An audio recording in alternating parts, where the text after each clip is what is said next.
Hello बच्चों, स्वागत है आपका मेक इट इजी का ऑनलाइन प्लेटफॉर्म में। और बहुत ही जल्द आरआरबी एएलपी और टेक्नीशियन की वैकेंसीज निकलने वाली है।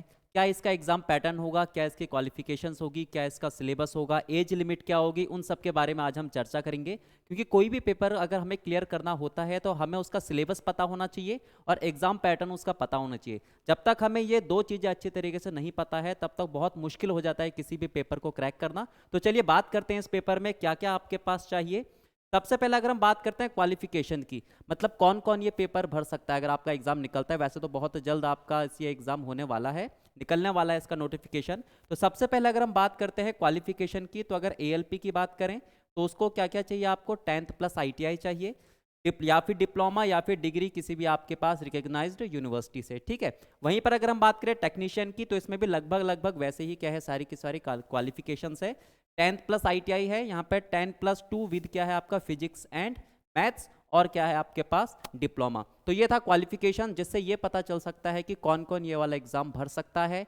फिर अगर हम बात करते हैं एज की, कि कितनी एज वाले व्यक्ति ये पेपर भर सकते हैं, तो एज लिमिट कितनी रहेगी आपके पास, 18 से 30 रहेगी। हालांकि जब 2018 में नोटिस निकला था तो 18 से 28 था, लेकिन फिर उसके बाद जो आपके पास स्टूडेंट ने प्रोटेस्ट किया, उसके बाद 28 में +2 और इंक्रीज करके 18 से कितना कर दिया गया, 30 कर दिया गया।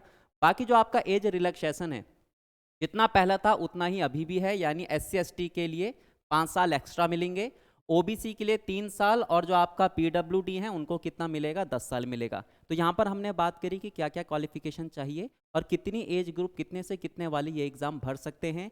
अब हम बात करते हैं कि ये जो हमारा एग्ज़ाम होगा वो कितनी स्टेज में होगा। तो अगर बात की जाए इसकी, तो इसमें 2 CBT होंगे, एक CBT 1 और क्या होगा, CBT 2। CBT 1 की अगर हम बात करें तो CBT 1 में कितने क्वेश्चन आएंगे आपके पास, 75 क्वेश्चन आएंगे। अभी हम बात करेंगे कि इसमें कौन कौन से सब्जेक्ट आते हैं। फिलहाल यहाँ पर समझ लेते हैं कि इसमें स्टेज क्या है और किस तरीके से एग्जाम दिया जा सकता है। तो सबसे पहले आपका CBT 1 होगा, 75 क्वेश्चन उसमें आएंगे, और मार्क्स कितने होंगे आपके पास, पर क्वेश्चन का एक 75 मार्क्स के होंगे। और CBT 1 के लिए आपको टाइम कितना मिलेगा, 60 मिनट मिलेगा। आप अगर CBT 1 क्लियर करते हो तब जाकर आप सेकंड स्टेज पर पहुंचोगे, यानी CBT 2 पर पहुंचोगे। और CBT 2 के 2 पार्ट हैं, हालांकि एक ही दिन होंगे।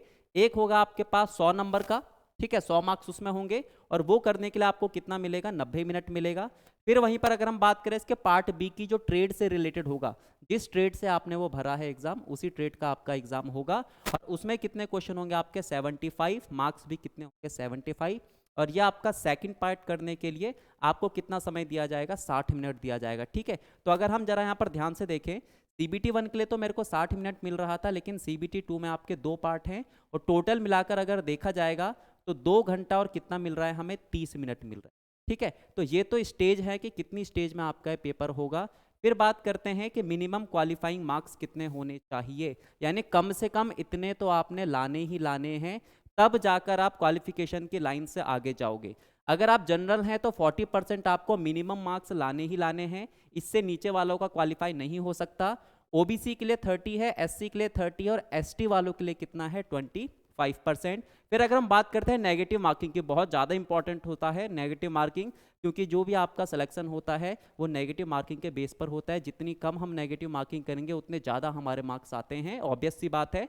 और नेगेटिव मार्किंग यहाँ पर ये ध्यान रखना, उन्होंने कर रखी है 1/3, यानी 1/3। वैसे तो आपके पास कितना होता है, 0.25 होता है, लेकिन फिलहाल यहाँ पर जो नेगेटिव मार्किंग कर रखी है वो कितनी है आपके पास, 1/3। ठीक है। तो यहाँ पर हमने देखा कि कितनी स्टेज में ये एग्जाम होगा, मिनिमम क्वालिफाइंग मार्क्स कितने होने चाहिए, और नेगेटिव मार्क्स इसमें कितने होंगे। फिर अब बात करते हैं CBT 1 की। इससे पहले हमने समझ लिया स्टेज 2 में आपके पास होगा फर्स्ट और सेकंड। अब स्टेज 1 जो हमारे पास है, जो पूरा का पूरा क्या है, नॉन टेक्निकल है, उसमें कौन कौन से सब्जेक्ट आएंगे, कितने कितने मार्क्स के उसमें होंगे क्वेश्चन। तो सबसे पहले अगर हम बात करते हैं मैथ्स की, तो उसमें जो नंबर ऑफ क्वेश्चन होंगे वो कितने होंगे, 20 क्वेश्चन आपके किसके आएंगे, मैथ्स के आएंगे। हर क्वेश्चन कितने नंबर का होगा, 1 नंबर का, तो टोटल कितने मार्क्स बनेंगे उसके, 20 मार्क्स बनेंगे। रीजनिंग की बात करें तो यहाँ पर थोड़ा सा पोर्शन इसका ज़्यादा हो गया, 25 का, और मार्क्स भी कितना आपके, 25। प्रत्येक क्वेश्चन कितने नंबर का होगा, 1 नंबर का होगा।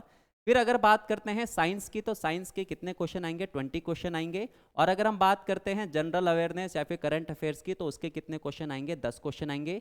टोटल अगर ये 4 सब्जेक्ट मिला दिए जाते हैं तो CBT 1 अगर आप देते हो तो उसमें कितने क्वेश्चन आपको करने पड़ेंगे, 75 क्वेश्चन करने पड़ेंगे। इन 75 क्वेश्चन को करने के लिए हमारे पास टाइम कितना है, 60 मिनट का। तो ये था हमारा CBT 1। इसको हम अच्छे तरीके से क्लियर करेंगे जब हम इसमें पासिंग मार्क्स ला जाएंगे। उसके बाद हम एंटर करेंगे किसमें, CBT 2 में। अब CBT 2 पार्ट 2 में होगा, जैसे इससे पहले हम बात कर चुके हैं। पार्ट ए की अगर हम बात करते हैं तो पार्ट ए में फिर से वही सारे के सारे सब्जेक्ट आ जाएंगे जो हमने CBT 1 में पढ़े थे। कौन कौन से, मैथ्स, लेकिन अब की बार यहाँ पर, पिछली बार कितना था, 75 का था, अब की बार यहाँ पर कितने मार्क्स हैं, कितने क्वेश्चन हैं, 100 क्वेश्चन हैं, तो थोड़े थोड़े से क्वेश्चन हर किसी में बढ़ जाएंगे। मैथ्स में अब की बार कितने हो गए, 25 क्वेश्चन। रीजनिंग में कितने हो गए, 25, लेकिन यहाँ पर अगर आप ध्यान दोगे बेसिक साइंस और इंजीनियरिंग की अगर हम बात करते हैं तो उसमें कितने क्वेश्चन हो जाएंगे आपके, 40 क्वेश्चन। ठीक है, और इसमें कोई भी चेंज नहीं आया, इससे पहले भी कितने का था, 10 मार्क्स का ही था, और यहाँ पर भी कितने का है, 10 मार्क्स का ही है। तो अब अगर देखा जाए टोटल, तो टोटल यहाँ पर 100 क्वेश्चन बनते हैं, और वही सारे सब्जेक्ट हैं जो हम इससे पहले पढ़ चुके हैं। यानी CBT 1 बहुत ज़्यादा इंपॉर्टेंट है।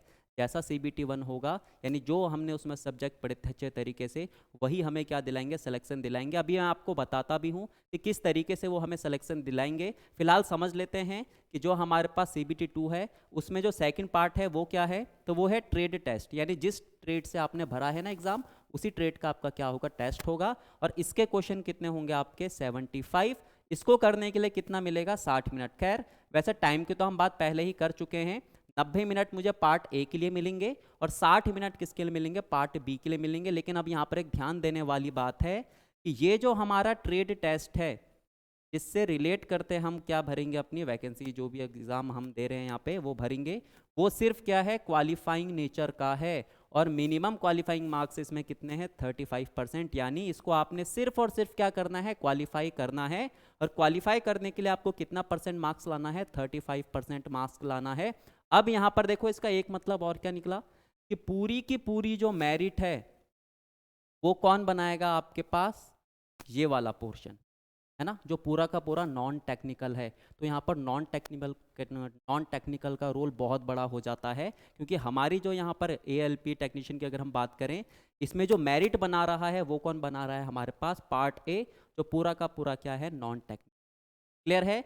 इसको करने के लिए कितने कितने समय मिलेगा हमें, 90 मिनट मिलेगा, और इसके लिए कितना मिलेगा, 60 मिलेगा। और ये आपके पास सिर्फ कैसे नेचर का है, क्वालिफाइंग का। यानी हमने सिर्फ क्या करना है, क्वालिफाई करना है। पूरी की पूरी मेरिट जो बनेगी वो किस बेस पर बनेगी, आपकी नॉन टेक्निकल के बेस पे। क्लियर है। तो चलो अभी तक हमने क्या क्या बात कर ली, क्वालिफिकेशन की बात कर ली, क्या क्या इसमें चाहिए, एज लिमिट की बात कर ली, कितने से कितने तक की एज होनी चाहिए। हमने ये भी देख लिया कि 2 चरणों में ये पेपर होता है, CBT 1 CBT 2। CBT 1 को भी अच्छे तरीके से हमने समझ लिया कि किस किस सब्जेक्ट का इसमें कितना कितना रोल है। CBT 2 की अगर हम बात करते हैं, उसमें भी सारे आपके पास वही हैं जो इससे पहले हम CBT 1 में दे चुके हैं। तो चलिए अब हम बात करते हैं सिलेबस की। मैथ्स और रीजनिंग की हम बात करते हैं।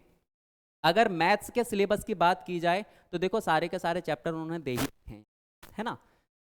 नंबर सिस्टम, बॉड मास, डेसिमल, फ्रैक्शन वगैरह वगैरह सारे के सारे चैप्टर यहाँ पर दे ही रखे हैं। यहाँ पर आपने एक चीज़ ध्यान रखनी है कि इन वाले जो पेपर होंगे ना, इसमें अर्थमेटिक सिंपल आती है, लेकिन जो एडवांस मैथ्स होती है उसके क्वेश्चन अच्छे खासे दे दिए जाते हैं। यानी जैसे आप देख लो, ज्योमेट्री वगैरह, टिग्नोमेट्री दे दिया, एलिमेंट्री स्टैटिक्स दे दिया, इस टाइप के जो क्वेश्चन इसमें आते हैं वो थोड़े से क्या होते हैं, मॉडरेट टू हाई लेवल तक के होते हैं। अर्थमेटिक जो इसमें पूछी जाती है, चाहे प्रॉफिट एंड लॉस हो, SICI हो, चाहे आपके पास एज से रिलेटेड क्वेश्चन हो, टाइम एंड डिस्टेंस हो, वर्क रेशियो एंड प्रोपोर्शन हो, इस टाइप के क्वेश्चन थोड़े से सिंपल आते हैं। और ये जो आपके पास एडवांस मैथ्स वाले हैं वो थोड़े से आपके पास क्या आते हैं, टफ। टफ का मतलब ये नहीं कि बहुत ही टफ आते हैं, ठीक ठाक आते हैं, मॉडरेट टू आपके पास डिफिकल्ट लेवल के आते हैं। तो यहाँ पर हमने बात करी कि मैथ्स का सिलेबस क्या क्या है। अब बात करते हैं कि जो आपकी रीजनिंग है उसका सिलेबस क्या है। तो यहाँ पर भी देखो, वैसे तो रीजनिंग आपका 2 ही पार्ट में होती है, वर्बल और नॉन वर्बल, सारे के सारे यहाँ पर दे रखे हैं। ठीक है, एनालॉजीज दे रखी है, नंबर सीरीज दे रखी है, अल्फाबेटिकल सीरीज दे रखी है, सिलोगिज्म दे रखे हैं, डेटा सफिशिएंसी दे रखी है, कंक्लूजन दे रखे हैं आपके पास, एनालिटिकल रीजनिंग दे रखी है, बहुत सारी चीज़ें यहाँ पर दे रखी है, क्लासिफिकेशन दे रखे हैं, ठीक है। तो इसकी सेपरेट से मैं वीडियो आपका लाऊंगा कि किस तरीके से हम इनको क्लियर क्रैक कर सकते हैं, है ना, कितने अच्छे तरीके से हम इसको पढ़ सकते हैं, किन पोर्शन पे हमने ज़्यादा ध्यान देना है, वो सारी की सारी चीज़ें उसके लिए मैं क्या करूँगा, अलग से एक वीडियो बनाऊंगा। फिलहाल मेरा मकसद सिर्फ यहाँ पर ये था कि आपको हल्का सा हिंट दे कि क्या क्या इसमें क्वालिफिकेशन चाहिए, क्या इसमें आपके पास CBT 1 CBT 2 एग्ज़ाम आता है, और इसमें सिलेबस किस किस टाइप का होता है। बाकी सेपरेट से आपकी वीडियो आएगी सही तरीके, एक वीडियो सिर्फ आपके मैथ्स की आएगी कि किस पोर्शन पर हमने ज़्यादा ध्यान देना है, और एक वीडियो आपकी किस पे आएगी, रीजनिंग पे आएगी। प्रीवियस ईयर के जितने पेपर होंगे उसको भी हम सॉल्व करेंगे ताकि हमें हल्का सा भी हिंट मिल सके कि इस चैप्टर से इस टाइप के क्वेश्चन आ रहे हैं। क्लियर है? तो चलिए बच्चों, आज का सेशन फिलहाल इतना ही रखते हैं, मिलते हैं आपसे नेक्स्ट वीडियो में। Okay, thank you.